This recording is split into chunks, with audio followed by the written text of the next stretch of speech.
절을 하기가 싫을 때는 어떻게 해야죠? 2023년 12월 4일 전법회원 법회 공동체지부 공청회. 안녕하세요. 서울 정토회관의 아침이 밝았습니다.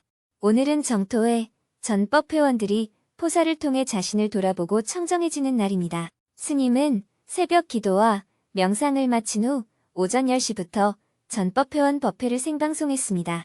한 달에 한 번 전법 회원들만 모여서 스님과 대화를 나누는 시간입니다. 화상 회의방에 모두 입장하여 스님에게 선배의 예로 법문을 청했습니다. 오늘은 전법 회원들이 계율에 의거하여 자신의 삶을 돌아보고 참회하는 포사를 하는 날입니다. 스님은 먼저 포사를 하는 이유와 취지에 대해 법문을 했습니다. 정토회의 전법 회원이 되면 정기적으로 포사를 해야 합니다. 포살이란 발로 참회라고 정의할 수 있습니다. 발로는 스스로 드러낸다 하는 뜻입니다. 자신의 잘못을 알아차리고 뉘우치는 것을 참회라고 한다면 그 내용을 대중 앞에 드러내어 제가 이런 계율을 어겼습니다 하고 이야기하는 것을 발로 참회라고 합니다. 경전에는 승가는 포사를 통해서 몸과 마음에 묻은 때를 깨끗이 한다 이렇게 나와 있습니다. 옛날에는 대중들에게 법회를 하기 전에 스님들이 먼저 포사를 하고 법문을 했습니다. 왜냐하면 살다 보면 깨를 범하여 몸과 마음에 때가 묻을 수 있기 때문입니다. 그 때를 다 씻어낸 다음 청정한 상태에서 대중들에게 법을 설했던 것입니다. 몸과 마음에 묻은 때를 깨끗이 씻어내는 방법. 정토회는 출가한 스님만으로 상가를 구성한 것이 아니고 사부대중으로 상가를 구성했습니다. 출가한 남자 스님, 출가한 여자 스님, 제가 남자 수행자, 제가 여자 수행자로 상가를 구성하는 대승불교 상가의 구성 원칙을 가지고 있습니다. 소승불교는 출가한 스님들로만 상가를 구성했다면 대승불교는 발심한 자로 상가를 구성한 것입니다.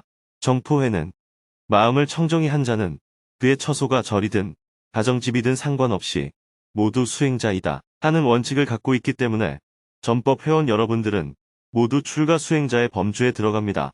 부처님 당시에 이미 출가 수행자와 제가 수행자를 모두 인정했습니다. 그러므로 대승불교는 새로 만든 불교가 아니라 원래 부처님의 가르침으로 돌아가려고 하는 불교라고 할 수 있습니다. 여러분들은 전법 회원이 될 때 계율을 잘 지킬 것을 약속했기 때문에 계율을 기준으로 자신의 허물을 자각하고 참회해야 합니다. 매일 아침마다 정진을 할 때는 스스로 참회를 해야 하고 오늘처럼 포사를 하는 날에는 대중에게 드러내어 참회를 함으로써 도반들의 마음속에 있는 의욕을 씻어내 주어야 합니다. 저 사람은 수행자가 되었는데도 수행자의 길을 가지 않고 왜 저렇게 생활하지? 주위 사람들에게 이런 의혹이 있을 수가 있기 때문에 자신의 잘못을 드러내어 참회를 해야 합니다. 그래야 저 사람은 잘못하긴 했지만 자각은 하고 있구나 하면서 도반들의 의혹이 사라지게 됩니다. 그러니 계율에 따라서 참회를 한 후 나누기 시간에는 자신의 허물을 대중에게 드러내기 바랍니다. 이어서 정토회 활동을 하면서 궁금한 점에 대해 질문을 받았습니다. 누구든지 자유롭게 손들기 버튼을 누르고 스님과 대화를 나누었습니다. 그중 한 명은 최근에 300배 절을 처음 해보면서 절을 하기 싫은 마음이 올라왔는데 이럴 때는 어떻게 해야 하는지 질문했습니다. 절을 하기가 싫을 때는 어떻게 해야죠? 이번에 300배 절을 처음 해보면서 절에 대해서 많은 생각을 하게 되었습니다. 하기 싫은 마음을 살피면서 나를 점검하기도 하고 몸을 숙이면서 나를 점검하는 것 같기도 했습니다. 나중에는 영주가 언제 다 돌아가나 하면서 갈수록 절하는 횟수에 욕심을 부리고 있는 제 모습이 보였습니다. 앞으로도 정토회에서 활동을 계속하려면 절을 해야 하는 경우가 많이 생길 것 같습니다. 절하는 횟수에 연연하거나 하기 싫은 마음이 올라올 때 어떤 관점을 가져야 할까요? 질문자만 그런 것이 아니라 누구나 그런 마음이 일어납니다. 저도 절을 하다가 힘들면 언제 끝나나 이런 생각이 들어요. 별거 아닙니다. 그런 생각이 들어도 절을 하면 됩니다. 절을 하는 방법은 간단합니다. 하기 싫어도 하고 하고 싶어도 하고 그냥 하는 겁니다. 머리를 땅에 대보고 안 죽었으면 일어나고 일어서서 안 죽었으면 다시 숙이면 됩니다. 300배를 하든 500배를 하든 1000배를 하든 3000배를 하든 10,000배를 하든 하기로 했으면 그냥 하면 됩니다. 중간에 어떤 생각이 드는지는 별로 중요하지 않아요. 하기 싫은 마음이 들 수도 있고 절하는 횟수를 헤아릴 수도 있고 때려치우고 싶은 마음이 들 수도 있습니다. 마음이란 본래 왔다 갔다 하는 겁니다. 다만 내가 꾀를 좀 내는구나. 하기 싫어서 망상을 피우고 있구나. 이렇게 알아차리면 됩니다. 절을 하다 보면 아무 생각 없이 할 때도 있어요. 그러다 다시 잡생각이 들고 걱정이 올라오기도 하고 과거 생각이 나기도 합니다. 하지만 거기에 의미를 부여하지 않으면 됩니다. 그냥 이런 마음이 드네, 이런 생각이 드네 하고 알아차리면 돼요. 질문자는 이미 지나간 일을 붙들고 의미를 부여해서 지금 질문을 하고 있는 거예요. 무슨 생각이 드는지는 별로 중요하지 않습니다. 좋은 생각이든 나쁜 생각이든 다 꿈일 뿐입니다. 그냥 이런 생각이 드는구나 하며 절을 하면 돼요. 300배를 하기로 했으면 하기 싫은 날도 하고 하고 싶은 날도 하는 겁니다. 어떤 날은 언제 다 했지? 하고 느껴질 정도로 쉽게 절을 할 때도 있고 또 어떤 날은 죽을 것 같이 힘들다 하고 느껴질 정도로 어렵게 절을 할 때도 있습니다. 이런 날도 있고 저런 날도 있구나 이렇게 가볍게 바라보면서 꾸준히 절을 하면 돼요. 다만 할 뿐이다. 이런 관점을 가지면 좋겠습니다. 감사합니다. 계속해서 질문들이 있었지만 포사를 해야 해서 한 명의 질문만 추가로 더 받은 후 사홍서원으로 수행법회를 마쳤습니다. 전법 회원들은 모둠별로 화상회의 방에 모여 포사를 했습니다. 포살 계본을 하나씩 읽고 내가 어긴 계율이 있을 때마다 3번 절을 했습니다. 포살이 끝나고 나누기 자리에서는 어떤 계율을 어겼는지 드러내어 참여했습니다. 점심 식사를 한 후 오후에는 내년 해외 일정을 비행기 시간에 맞추어 조정하고 오후 4시부터 공동체지부 공청회에 온라인으로 참석했습니다. 먼저 지난 11월에 농사팀장이 대만 홍시대학교에서 열린 청년 보디사트바 프로그램에 참가한 결과를 보고하고 국제연대 팀장이 인도네시아 족자카르타에서 열린 아이넵 이사회에 참석한 결과를 보고했습니다. 그리고 으뜸절 도반들의 소식을 나눈 후 공동체 구성원들의 건강 실태에 대해 조사한 결과를 발표했습니다. 마지막으로 공동체 지부가 올해 1년 동안 해온 일들을 영상으로 함께 보았습니다. 영상이 끝나고 스님이 한 해 동안 수고한 공동체 지부 성원들을 격려해 주었습니다. 올 한 해도 다 가고 벌써 12월의 마지막 공청회가 되었습니다. 3월에 2차 만일 결사를 시작했던 때가 엊그제 같은데 벌써 한 해가 다 가고 있습니다. 많은 일들이 있었지만 다시 돌아보니 아무 일도 없었네요. 특별히 올해 기억에 남는 일은 아픈 사람이 많이 생겼다는 겁니다. 우리 모두가 전체적으로 늙어가면서 생긴 문제인지 병이 날 때가 돼서 그런 것인지 아무튼 이런 일도 우리가 인생을 살아가면서 반드시 겪어야 할 일인 것 같아요. 모두 새해에는 건강에 유의하시기 바랍니다. 여러분의 건강은 개인만의 문제가 아니라 전체 공동체의 중요한 관심거리이니까 자기 몸을 잘 추스르기 바랍니다. 모두 올 한 해 수고 많이 하셨습니다. 이어서 스님과 증문즉설 시간을 가졌습니다. 누구든지 손을 들고 스님에게 궁금한 점을 질문했습니다. 공동체 생활과 수행에 대한 여러 가지 질문들이 있었는데요. 그중 한 명은 수행자가 지켜야 할 계율 중에 때에 아닌 때에 먹지 말라 하는 계율이 왜 생겼는지 의문점을 이야기했습니다. 수행자는 왜 때 아닌 때에 먹지 말아야 하나요? 저는 공동체에 들어와서 때 아닌 때에 먹지 말라는 계율을 거의 지키지 못했습니다. 예전에 제가 집에서 살 때도 온종일 먹는 습관이 있었습니다. 때든 때가 아니든 계속 먹고 또 먹으면서 정신 상태가 안 좋아졌던 기억이 납니다. 포살법회를 할 때도 주위를 살펴보면 이 계율을 지키는 사람을 찾아볼 수가 없습니다. 왜 때 아닌 때에 먹지 말라고 하는 건가요? 때 아닌 때에 먹지 않는 이유는 두 가지입니다. 첫째, 먹고 싶은 욕망으로부터 자유로워지기 위해서입니다. 이것은 음식에 탐착하지 말라는 계율과도 연결되어 있어요. 사람은 일단 살아야 되니까 음식을 먹어야 합니다. 그러나 몸을 유지하기 위해서만 음식을 먹어야지. 맛에 집착해서 음식을 먹지 말아야 합니다. 이것이 이 계율의 기본 정신입니다. 둘째, 건강을 유지하기 위해서입니다.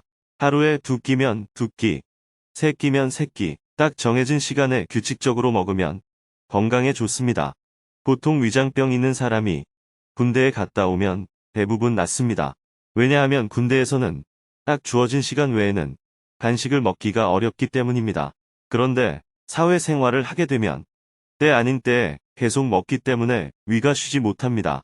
계속 뭔가를 먹고 있거나 특히 저녁에 많은 음식을 먹습니다. 만찬이나 회식이라고 해서 저녁 늦게까지 먹고 잠을 자게 되죠.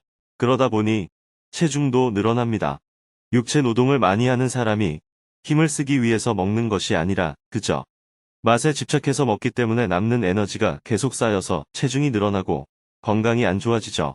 하나는 음식에 대한 욕구에 집착하지 말라는 것이고 다른 하나는 건강을 지키라는 것입니다. 이 두 가지 이유로 때 아닌 때에 먹지 말라고 하는 겁니다.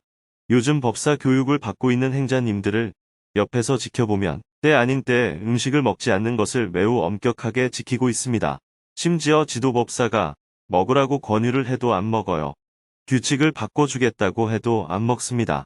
그렇게 철저히 계율을 지키니까 맨날 위가 안 좋아서 꺽꺽거리던 행자님도 그 증상이 사라졌다고 해요.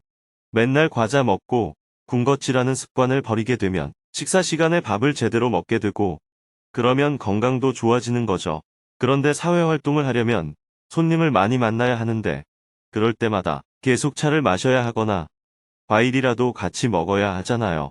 그러다 보니 때 아닌 때에 먹게 되는 측면도 크죠. 그것이 습관화되면 가만히 있어도 그냥 심심한 나머지 뭐라도 먹게 됩니다. 또 맛있는 것을 찾는 집착도 점점 강해집니다.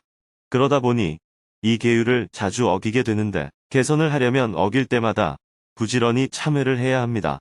먹고 나서 참회하면 되지 이런 생각을 갖는 것은 바람직한 자세가 아닙니다. 늘 지키려고 노력하지만 어쩔 수 없이 못 지켜서 참회를 하는 자세를 가져야 합니다.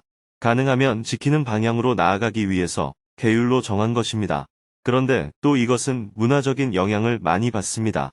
즉, 공동체 구성원이 다 지키면 나도 저절로 지켜지고 공동체 구성원들이 대부분 지키지 않으면 나도 같이 지키지 않게 되죠. 그래서 문경수련원에 사는 행자님들은 비교적 철저하게 이 계율을 지키는 반면에 서울 정토회관에 사는 행자님들은 이 계율을 가장 안 지키고 있는 것 같아요. 아마도 도시에서 생활하니까 쉽게 군것질을 할 수 있어서 그럴 겁니다. 시골에서는 특별히 먹을 것이 없어서 저절로 지켜지고 있는 것인지도 모르죠. 두북수련원에 사는 행자님들도 이 계율을 잘 안 지키는 것 같아요. 농사일을 하면 육체적으로 힘이 드니까 참이라는 이름으로 자꾸 먹게 되기 때문입니다. 그러면 때 아닌 때에 먹는 것이 일상화되어서 나중에는 농사일을 하지 않을 때도 먹게 됩니다. 욕망에 끄달리는 마음을 내려놓는 수행 차원에서도 그렇고 건강을 유지하기 위한 차원에서도 그렇고 이 계율을 철저히 지키는 방향으로 나아가야 합니다. 그러나 생활 문화적인 요인으로 인해 가끔은 지키기 어려운 경우들도 있으니 늘 주의하면서 보살법회를 통해서 점점 개선해 나가는 것이 중요합니다. 감사합니다. 계속해서 질문이 이어졌습니다. 충분히 대화를 나눈 후 더 이상 질문이 없자 스님이 정리 말씀을 해주었습니다. 스님은 정토사회문화회관에 사는 공동체 대중들이 에너지를 절약하는 연습을 조금 더 철저하게 해보면 좋겠다고 당부했습니다. 기후 위기 시대에 우리도 에너지를 절약하는 생활을 좀 더 철저하게 해보면 좋겠어요. 특히 서울 정토사회문화회관은 엘리베이터를 많이 사용하게 되는데 가능한 계단을 이용하는 방향으로 생활 습관을 바꿔나가는 것이 필요합니다. 엘리베이터 대신 계단. 빌딩을 걷자. 여러분뿐만 아니라 어떻게 하면 대중이 계단을 이용하도록 할 것인지에 대해서도 연구를 해보면 좋겠어요. 특히 대중들은 엘리베이터를 이용할 때 에너지 절약에 대한 개념이 부족합니다. 그래서 곳곳에 안내 푯말을 붙여 놓아야 합니다. 1층에만 안내 푯말을 붙여 놓으면 3층에서 5층으로 갈 때는 아무 생각 없이 엘리베이터를 타게 됩니다. 잠깐, 몇 층으로 가십니까? 내려간다면 5개 층 이하는 걸어가세요. 올라간다면 3개 층 이하는 걸어가세요. 모든 층마다 이런 문구를 붙여 놓아야 해요. 지하 3층부터 지상 7층까지는 대중의 출입이 많으니까 가능한 엘리베이터를 이용하지 않고 계단을 이용하도록 곳곳에 안내 푯말을 붙여 놓으면 좋겠어요. 그리고 지하 대강당에 행사가 있어서 대중이 많이 모이는 날은 고층으로 엘리베이터를 타고 올라가는 것을 자제해야 합니다. 저층에서 엘리베이터 이용객이 많은데 엘리베이터가 12층이나 13층에 올라가 있으면 많은 사람이 불편함을 겪게 돼요. 행사가 있을 날에는 엘리베이터를 10층까지만 운행하고 그 위층은 걸어서 올라가는 방법도 있습니다. 지하 대강당에서 행사가 있는 날에는 공동체 대중이 엘리베이터 사용에 더욱 유의를 해주면 좋겠어요. 그리고 특별하게 손님이 오시는 경우를 제외하고 자기 일이 급하다고 엘리베이터를 붙잡고 있는 것은 예의가 아닙니다. 다른 층에서 사람들을 기다리게 만드니까요. 지하 식당에서 밥을 먹고 위층으로 올라갈 때는 혼자서 엘리베이터를 타지 말고 기다렸다가 여러 사람이 모이면 함께 엘리베이터를 타고 가야 에너지를 절약할 수 있어요. 이런 식으로 자꾸 에너지를 절약하는 훈련을 해보면 좋겠어요. 자동차도 에너지를 절약하기 위해 카풀 운동이라고 해서 합승하는 캠페인을 하잖아요. 길 가는 사람도 합승해서 3명 타기 운동을 하듯이 엘리베이터도 특별한 경우가 아니면 여러 사람이 모여서 타면 좋겠어요. 10,000원이 될 때까지 가득 채울 필요는 없지만 적어도 혼자서 타고 올라가지는 않도록 하는 연습을 자꾸 해야 합니다. 이것은 수많은 빌딩 속에서 살아가는 현대인들에게 정토회가 대안으로 제시할 수 있는 중요한 환경 실천 요소가 될 수 있다고 생각해요. 세상 사람들이 하는 대로 따라만 갈 것이 아니라 우리가 새로운 방법을 자꾸 만들어서 실천해야 됩니다. 물론 저는 건물을 지은 것 자체가 잘못됐다고 생각합니다. 그러나 이미 건물을 지었으니 건물을 이용하는 방식은 뭔가 남다른 면이 있어야 되지 않을까 생각합니다. 여기까지 대화를 나눈 후 저녁 6시에 올해 마지막 공청회를 마쳤습니다. 다음 공청회에서는 문경, 두북, 서울 등 공간별로 에너지를 절약하면서 검소하게 사는 모델을 어떻게 만들어 나갈 것인지 깊이 논의해 보기로 했습니다. 해가 저물고 저녁에는 실내에서 원고 교정과 여러 가지 업무들을 본 후 잠자리에 들었습니다. 내일은 한 해를 마무리하며 평화재단 연구위원들과 함께 국제 정세와 한반도를 주제로 워크숍을 진행할 예정입니다.